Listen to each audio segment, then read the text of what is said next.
Hi, friends and family. Thank you so much for continuing to join me in this journey as I document and record my walk towards building a sustainable YouTube channel and creating my own business online in the digital realm. My name is Patricia Dawn, and today I'm going to talk about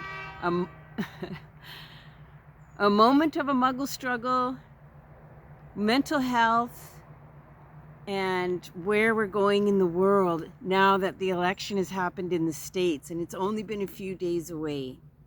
So starting off with my recent Muggle moment of struggling, I'm really excited to be here looking at building a YouTube channel, taking the steps to learning how to do that. And in doing that, I'm really coming up against my own self, my own demons, my own fears.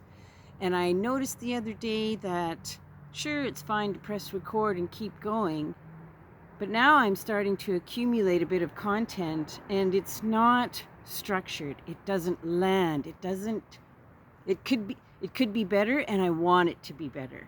And in all that it encompasses to grow a YouTube channel, there's a lot of learning and a lot of understanding. And I got quite overwhelmed by it. I wanted to do better. I want to show up stronger. And it seemed like that thought sunk me, because now I was comparing myself to others. The shame started to show up, and yay, here we go around the self-sabotage mountain again. And so I surrendered that. I moved towards what I've learned walking on the red road of recovery. And so I'll share with you that I am in recovery from an addiction to alcohol, other drugs and substances, but more so living a life of a hopeless mind and body. No spiritual element to support my journey. I know there's a lot of traffic and it's really busy. I just live in a place where that's called life. So I appreciate your willingness to continue with me. In that moment of the Muggle struggle, of my mind telling me you're not good enough, you're not doing it right, you're not going to get this, you're way out of your league, I surrendered to those feelings. And they're old, and they've been sewn in long before I got to this moment. And I asked those feelings to come and talk to me, to come and let me feel it instead of fearing it. And it was great. I had a cup of tea, I lit a candle, and I just wrote what is called an unconscious stream of writing. I didn't stop. I just let things show up. And I've been told a lot in my life. You're too much, or you're not enough. You don't fit. You don't belong. You're only half this and not enough that. And as these things kept percolating, I could really feel this little person just hurting and the loneliness. And then I watched how self-sabotage comes in. And I found myself dating Netflix late at night, eating bad food, and getting very tired, which compounded the self-sabotage and the feelings of shame. So it's like a spiral that I just kept going and going and going and ending up pretty low. As it turned out, my hours at work became less. I didn't have enough money for rent, and that just takes me right out. I've lived so often at the edge of the Muggle mountain on that cliff, and I sank. I sank for about a week, and that's what kept me from creating a video. I ran out one day and sat in the car and tried to do one and thought, no, after I watched it, it was like, no, the people deserve more, and I deserve more. And so I'm here today in a much better way. Because I rose up from that, as I'll share with you. I have lived a life of surviving the disease of addiction. I have 22 years sobriety from alcohol and many years served in a clean lifestyle, a desire to live a spiritually aligned life. And the movement that I'm a part of is called Red Road Recovery, or Wellbriety. I have 22 years of walking that road, engaging in a life that's aligned, where my spirit is brought into my reality, creating my spirituality, and it has served me well. And it did so in this Muggle moment where my mind just had me squished and my heart felt so small and I was so heavy. Depression is so heavy. It's like slogging through mud. And I found myself late at night, hanging out on Netflix, letting my brain be sucked on, eating bad food, and staying up too late.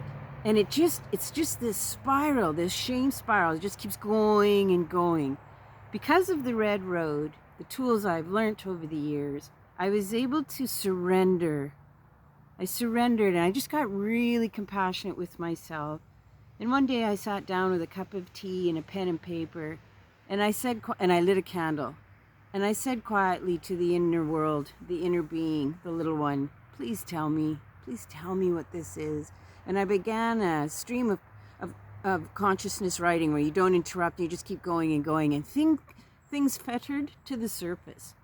And I realized it's been a lifetime of walking against the wind, of walking against what people keep telling me I'm not good enough, I'm not enough, I'm only half, I could have done better.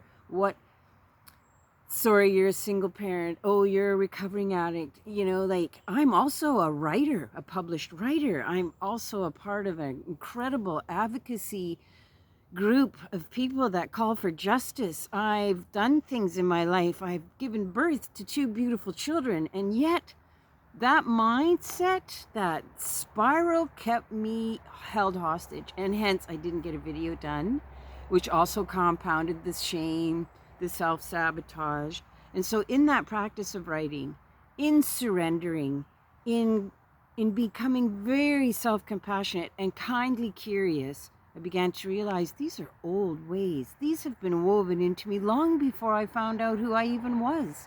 And as I began to accept that this isn't going to change in a day, that me coming into the realm of the digital world, the creator economy, I'm coming up against a lot of that really old crooked wolf trail that has kept me bound from really knowing those ways I have yet to experience in myself, really knowing what I can create, what I can do, what I can become, because I'm stuck, held hostage by my own mind and a hopeless state of mind and body, which is the beginning of understanding. That is the beginning of recovery, or it has been for me. So I was able to release that, to honor it, to give it ceremony, and to transmute it into a medicine that fed me. And I decided that I didn't want to just press record anymore, that I wanted to be able to offer more to the people, to those who join me here, to those who are supporting me in this journey, to myself, and all that I want to be able to do in the opportunity, this huge opportunity of being able to be here in the digital economy. And it began to lift.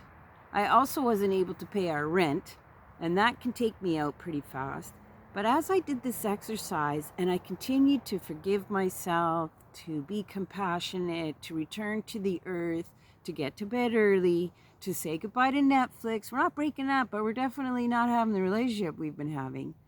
To returning to the diet that I've been doing for so long, my mind began to lift. Things began to open up. I know there's resources out there. I began to engage with them. Some days I had to wait. The depression was still there holding me, and yet it would move like waves because I would dance to a song or I would go for a walk in nature. I know these things, and I'd have to push through the resistance of not doing them because self-pity wants to show up and give me justification.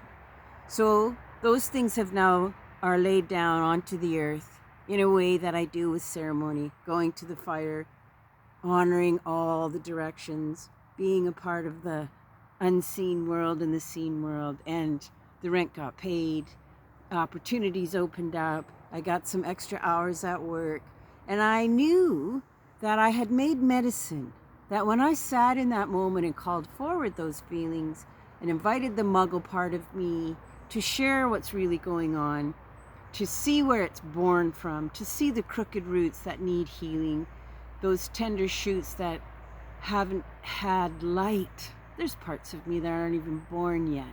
And so I got I got inspired, and I just wanted to share that today because I'm getting more clarity around how I'm going to develop the channel, how I'm going to show up in this space to serve this community that we will create together. And so I thank you so much for listening to me, and I thank you for allowing me to be here. I just wanted to say one last thing. I know the election was profound. It was so profound, and many aren't happy, and many are.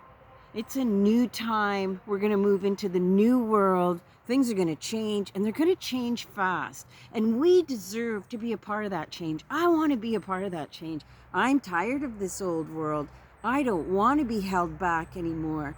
And we're going to have to face each other. We're going to need to come to the circle, the sacred fire, and accept that some of us weren't happy about the election and are yelling and screaming about it. That's their way, I guess, of moving through it.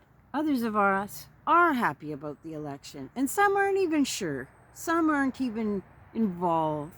Some are still hurting and lost. But the thing for me is, when I watched the film Sounds of Freedom, and I learned that 365 children, tiny beings, tiny children, go missing every year in the United States and probably Canada too, I just was enraged that we're not calling out to this. And this election, that's possible. This election, this new administration in America, that will come to the surface. And I believe it'll end. And part of my work as an advocate in the child welfare sector can join in on that, desire to remind us of how sacred we are, that we belong to one another, we belong to the earth, we are one family of many nations, and this planet, this great mother, loves us dearly. And so do I. I love you all, and I thank you for this moment with you. I thank you for your light. I thank you for your patience. I thank you for continuing to walk with me as I create this journey and this channel. May you all know the ultimate blessings. Hi, hi, all my relations. Oh.